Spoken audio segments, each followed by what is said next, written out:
wind smells slow and sour when it blows, and no birds ever sing excepting old crows in the street of the lifted Lorax. And deep in the Gricklegrass, some people say, if you look deep enough, you can still see today, where the Lorax once stood just as long as it could before somebody lifted the Lorax away. What was the Lorax and why was it there? And why was it lifted and taken somewhere? From the far end of town where the Gricklegrass grows, the old Onceler still lives here. Ask him. He knows. Oh, so we're gonna find out about the Lorax. Ready? You won't see the Onceler. Don't knock at his door. He stays in his lurkum on top of his store. He lurks in his lurkum cold under the roof where he makes his own clothes out of myth-muffered moof. And on special dank midnights in August, he peeks out of the shutters and sometimes he speaks and tells how the Lorax was lifted away. He'll tell you perhaps if you're willing to pay. You have any money? No. No money? Oh, well, hopefully our friend can pay for the story, okay? On the end of a rope, he lets down a tin pail, and you have to toss in 15 cents and a nail, and the shell of a great-great-great-grandfather snail. Then he pulls up the pail, makes a most careful count to see if you've paid him the proper amount. Then he hides what you paid him away in his snub, his secret strange hole in his gruvulous glove. Then he grunts, I will call you by whisper my phone. From the secrets I tell are for your ears alone. Has everybody got their listening ears on? No. Oh, let's turn them on real quick. Awesome. You guys are great. Slop! Down slups the whisper-ma-phone to your ear, and the old once-let's whispers are not very clear, since they have to come down through a snorgly hose, and he sounds as if he had smallish bees up his nose. Now I'll tell you, he says, with his teeth sounding gray, how the Lorax got lifted and taken away. It all started way back, such a long, long time back. Way back in the days when the grass was still green and the pond was still wet and the clouds were still clean and the sound of the swami swans rang out in space, one morning I came to this glorious place and at first I saw the trees, the truffula trees, the bright colored tufts of the truffula trees, mile after mile in the fresh morning breeze. Ooh, do you guys see all the pretty colors on there? Yes. And under the trees, I saw brown barbaloots frisking about in their barbaloo suits as they played in the shade and ate truffula fruits. From the ripulous pond came the comfortable sound of the humming fish humming while splashing around. Ooh. But those trees, those truffula trees. All my life I'd been searching for trees such as these. The touch of the stuffs were softer than silk, and they had the sweet smell of fresh butterfly milk. Do butterflies make milk? No, that's a cat. That's a cow. And other stuff. I felt a great leaping of joy in my heart. I knew just what I'd do. I unloaded my cart. In no time at all, I had built a small shop. Then I chopped down a truffula tree with one chop. And with great skillful skill and with great speedy speed, I took the soft tuft and I knitted a thneed.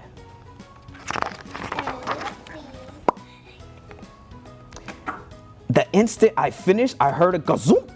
I looked, I saw something pop out of the stump of the tree I chopped down. It was sort of a man. Describe him? Well, that's hard. I don't know if I can. He was shortish and odd and oldish and brownish and mossy. And he spoke with a voice that was sharpish and bossy. That's the guy that Mister, he said with a sawdusty sneeze. That's how the kids talk. That's how the older kids talk to me. Mister, I am the Lorax. I speak for the trees. I speak for the trees have no tongues. And I'm asking you, sir, at the top of my lungs. He was very upset as he shouted and puffed. What's that thing you made out of my truffula truff? Look, Lorax, I said, there's no cause for alarm.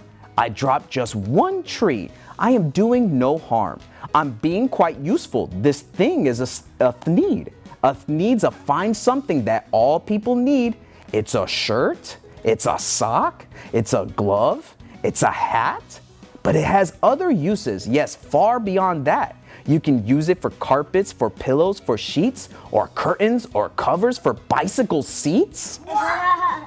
The Lorax said, sir, you are crazy with greed. There's no one on earth who would buy that foolish thneed, excuse me. Whew. But the very next minute, I proved he was wrong. For just at the minute, a chap came along, and he thought that the thneed I had knitted was great. He happily bought it for $3.98. I laughed at the Lorax. You poor stupid guy. You can never tell what some people will buy. Is that a nice thing to say? No. No. I repeat, cried the Lorax, I speak for the trees. I'm busy, I told him. Shut up, if you please. I rushed across the room and in no time at all, built a radio phone and I put in a call. I called on my brothers and uncles and aunts and I said, listen here, here's a wonderful chance for the whole Onceler family to get mighty rich. Get over here fast, take the road to North Nitch, turn left at Weehawken, sharp right at South Stitch. So he's getting the whole family involved. No. And in no time at all, in the factory I built, the whole Onceler family was working full tilt. We were all knitting thneeds just as busy as bees to the sound of the chopping of the truffula trees. They're chopping down all the trees. Is that good? No. Oh no, let's see what happens. Then, oh baby, oh, how my business did grow. Now chopping one tree at a time, that was too slow. So I quickly invented my super axe hackler, which whacked off 4 truffula trees at one smacker. We were making thneeds 4 times as fast as before. And that Lorax, he didn't show up anymore. Why? I don't know. Oh, there he is. But the next week he knocked. On my new office door, he snapped, I'm the Lorax, who speaks for the trees, which you seem to be chopping as fast as you please, but I'm also in charge of the brown Barbaloos, who played in the shade in their Barbaloo suits, and happily lived eating truffula fruits.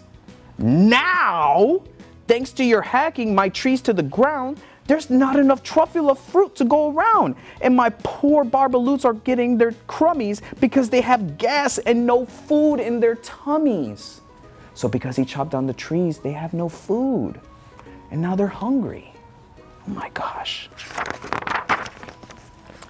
They loved living here, but I can't let them stay.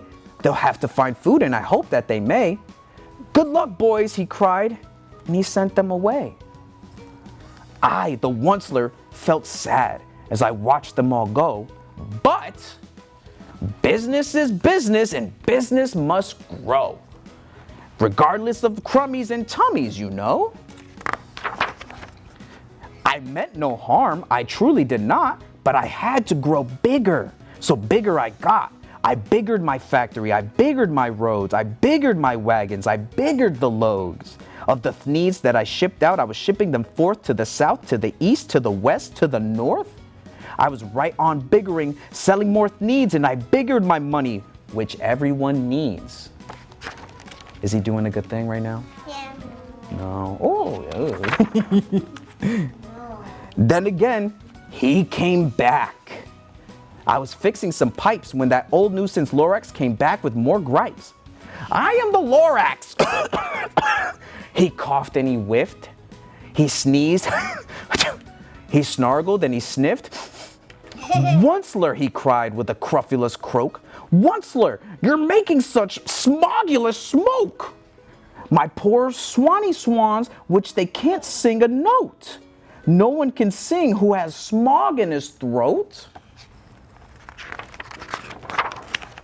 And so, said the Lorax, please pardon my cough. They cannot live here, so I'm sending them off. Well, where will they go? I don't hopefully know. They may have to fly for a month or a year to escape from the smog you've smogged up around here.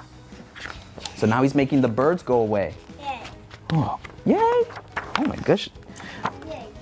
What's more, snapped the Lorax, his dander was up. Let me say a few words about the gluppity glup. Your machinery chugs on day and night without stopping, making gluppity glup, also sloppity slop. And what do you do with this leftover goo? I'll show you, you dirty old onceler man, you. That's not nice. Oh, they're throwing it back and forth, right, friends? Yes, it is. You're glumping up the pond where the humming fish hummed. No more can they hum because their gills are all gummed, and I'm sending them off. Oh, their future is dreary. They'll walk on their fins and they'll get woefully weary in search of some water that isn't so smeary. That water looks gross, right? Yeah. It's not there.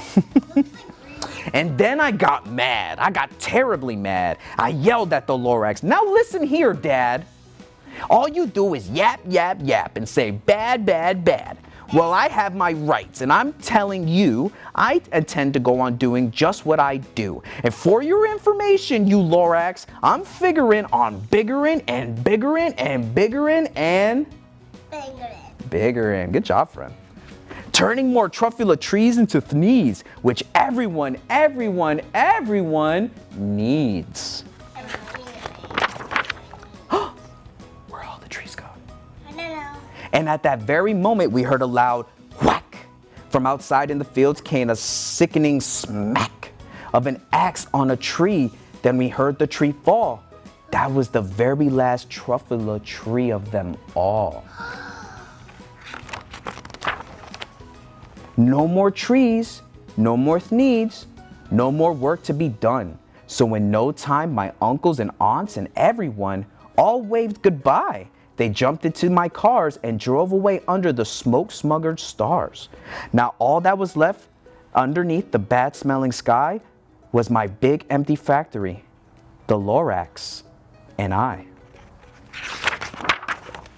The Lorax said nothing, just gave me a glance, just gave me a very sad, sad backwards glance. As he lifted himself by the seat of his pants, and I'll never forget the grim look on his face when he heisted himself up and took leave of this place through a hole in the smog without leaving a trace. So the Lorax flew away. And all that the Lorax left here in this mess was a small pile of rocks with the one word, unless. Whatever that meant, well, I just couldn't guess. That was long, long ago, but each day since that day, I've sat here and worried away. Through the years, while my buildings have fallen apart, I've worried about it with all of my heart. But now, says the Onceler, now that you're here, the word of the Lorax seems perfectly clear. Unless someone like you cares a whole awful lot, nothing is going to get better. It's not. Almost done, friend. So, catch, calls the Onceler. He lets something fall. It's a truffula seed. It's the last one of all. You're in charge of the last of the truffula seeds. And truffula trees are what everyone needs. Plant a new truffula, treat it with care. Give it clean water and feed it fresh air. Grow a forest, protect it from axes that hack. Then the Lorax and all of his friends, maybe they'll come back.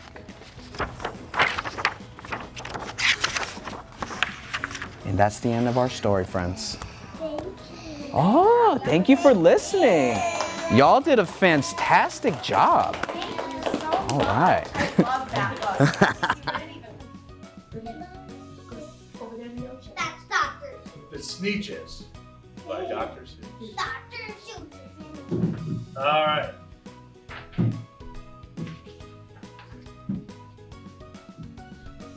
These guys look like ducks.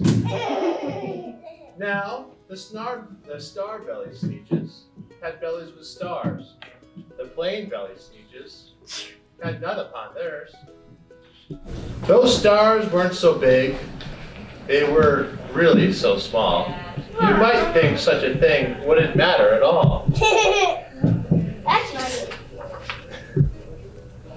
But because they had stars, all the star-bellied Sneetches would brag. We're the best kind of Sneetches on the beaches. With their snoots in the air, they would sniff and they'd snot. We'll have nothing to do with the plain belly sort whenever they meet some. When they were out walking, they'd hike right on past without even talking. It's not very nice, right? No. When the star-bellied children went out to play ball, could a plain belly get in the game? Not at all. You could only play if your bellies had stars, and the plain-bellied children had none upon theirs. Fake words are a little tough. When the star-bellied Sneetches had Frankfurter roasts, or picnics or parties, or marshmallow roasts, they never invited the plain-bellied Sneetches. They left them out cold in the dark of the beaches. They kept them away, never let them come near, and that's how they treated them year after year. You see. You guys ever roast marshmallows? Yeah. Yeah. But not hot dogs. Not hot dogs? No. You like hot dogs though? Yeah. I like hot dogs too. Me too, but I like hot dogs for my birthday party. Oh. Give me the picture. Then one day, it seems, while the plain-bellied Sneetches were moping and doping along on the beaches, just sitting there wishing their bellies had stars, a stranger zipped up in the strangest of cars. My friends, he announced in a voice clear and keen, my name is Sylvester McMonkey McBean, and I've heard of your troubles. I know. I've heard you're unhappy, but I can fix that. I'm the fix-it-up chappy.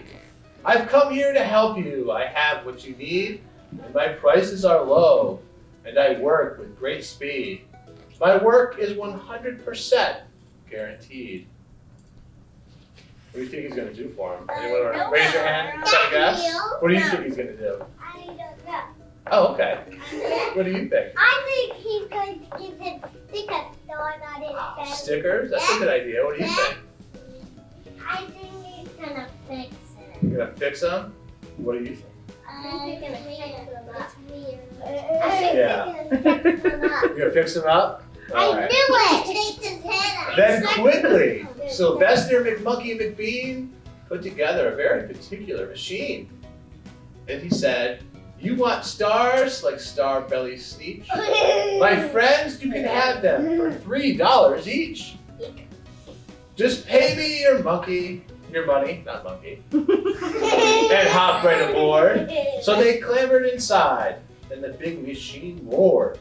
And it clonked, and it bonked, and it jerked, and it burped, and it bopped them about. But the thing really worked. And when the plain-belly Sneetches popped out, they had stars. They actually did. They had stars upon theirs. Then they yelled at the ones who had stars at the start. We're exactly like you. You can't tell us apart. Yes, We're all just the same now, you snooty old smarties. And now we can go to your Frankfurter parties. Good grief, groaned the ones who had stars the first. We're still the best Sneetches, and they are the worst. But now, how in the world will we know? They all frowned. If which kind is what, or the other way round. Then up came McBean with a very sly wink, and he said, things are not quite as bad as you think. So you don't know who's who, and that's perfectly true. But come with me, friends. Do you know what I'll do? I'll make you, again, the best Sneetches on the beaches. And it will cost you is $10 eaches. What do you think he's gonna do? I don't know. So they all have stars now, right? Yeah, they're gonna be 0. What? It's gonna be 0. 0? Yeah. 0? Belly stars are no longer in style, said McBean. What you need is a trip through my star-off machine. Wait, what is it? I forgot. This wondrous contraption will take off your stars, so you won't look like the Sneetches who had them on theirs. I don't know. And that handy machine worked very precisely. Removed all the stars from their tummies quite nicely. Then, with snoots in the air, they paraded about, and they opened their beaks, and they let out a shout. We know who is who, there isn't a doubt. The best kind of Sneetches are Sneetches without. Then, of course, with those stars, all got frightfully mad. To be wearing a star now was frightfully bad. Then, of course, old Sylvester McMonkey McBean invited them into his star-off machine. Then, of course, from then on, as you probably guessed, things got into a really horrible mess. Now no one has stars again. All the rest of that day on those wild screaming beaches, the fix-up chappie kept fixing up Sneetches. Off again and on again and in again and out again. Through the machines they raced round and about again. Changing their stars every minute or two, they kept paying money. They kept running through until neither the plane nor the star bellies knew whether this one was that one, or that one was this one, or which one was that one, or what one was who one. They kept changing their star, like star on, star off, star on, star off. Now they don't know who was who. It got confusing, wasn't that confusing? Excuse me. Then, when every last cent of their money was spent, the fix-up chappie packed up and he went. And he laughed as he drove in his car up the beach. They never will learn. No, you can't teach a Sneetch. But Mr. McBean was quite wrong. I'm quite happy to say that the Sneetches got really quite smart on that day. That day, they decided that Sneetches are Sneetches, and no kind of Sneetch is the best on the beaches. That day, all the Sneetches forgot about stars, whether they had one or not upon theirs. Yeah? What if the fishy had a star in his belly? Maybe a Sneetch? I don't know. Zach's is different, right? Yes. Okay. So that was a good ending, huh? Boys and girls can be clapped. That was great. Thank you. Can anyone tell me what this one's called? Raise your hand. Aria? Do you know? Do you want to take a guess? What's he pointing to in the picture? His feet. His feet. His what? His feet. His what? His feet. So what do you think this book is called? A candy. The foot book. The foot book. All right.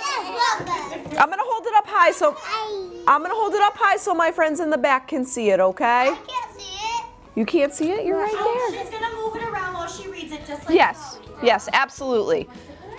Okay. Oh, wow. Okay. All right. Okay.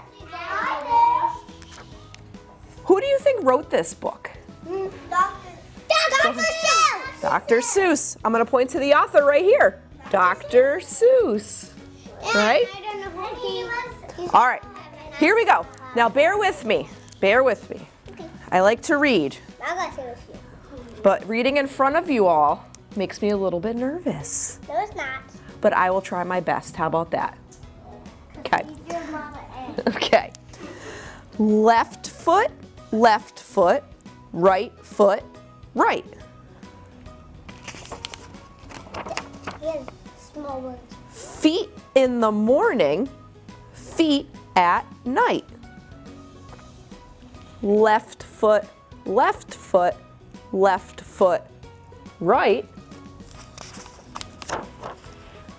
wet foot, dry foot, low foot, high foot. He's up to this flower. No. How do you get up there? That's a great question. He must have jumped right up. No, that was good. Front feet, back feet, red feet, black feet. I love black. I like black too and red. I'm noticing a lot of rhyming. Is his whole body red? Just his feet in this picture. Is his whole body red? Left foot, right foot, feet, feet, feet. How many feet you meet? 1 sec. What, 2? Okay, 1 sec. I'll get to the questions at the end. Let me just finish. Slow feet, quick feet, trick feet, sick feet.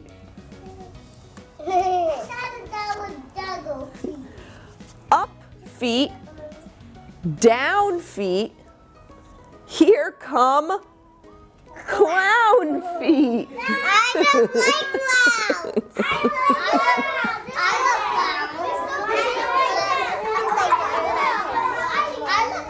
Let's see what's next.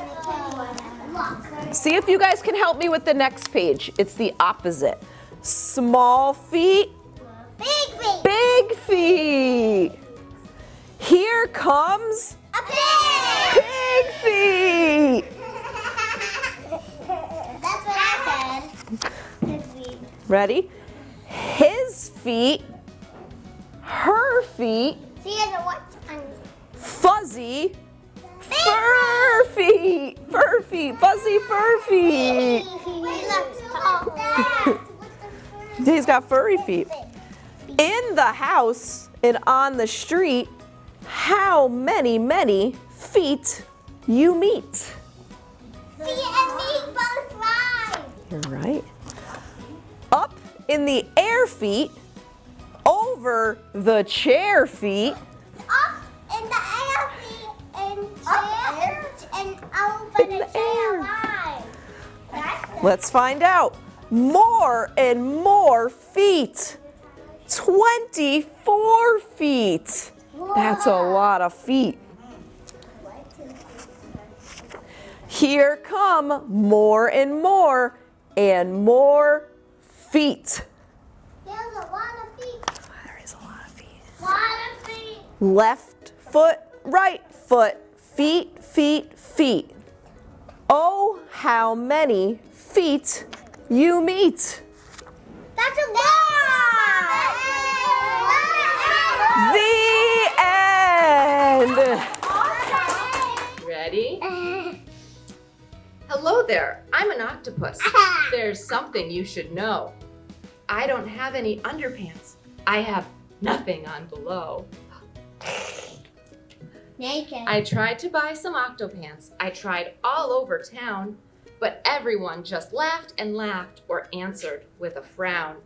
Underpants for you, they said. Oh no, we don't have any. The problem seems to be your legs. You just have 6 too many. No, 8. 8. I've even tried to shop online. I tried to surf the net. I found a cod 3 tuna and my credit card got wet. I still could not find octopants. It almost made me cry. Wait. Everyone has underpants except for octopi. But then one day I found a place I hadn't seen before. A seahorse hovered just inside the huge revolving door. Good morning, can I help you, sir? Why don't you step inside? My undersea emporium is famous ocean-wide. I have bobble hats for barnacles and evening wear for eels, onesies just for urchins, and slipper socks for seals. Jewelry for jellyfish, water wings for whales, and rainbow paint for rainbow trout to brighten up their scales. Yes, I have clothes for everyone, with spots and stripes and rockets, pirate ships and sparkly bits, and lots of handy pockets. Now, underwear for you, sir, I think you've been misled.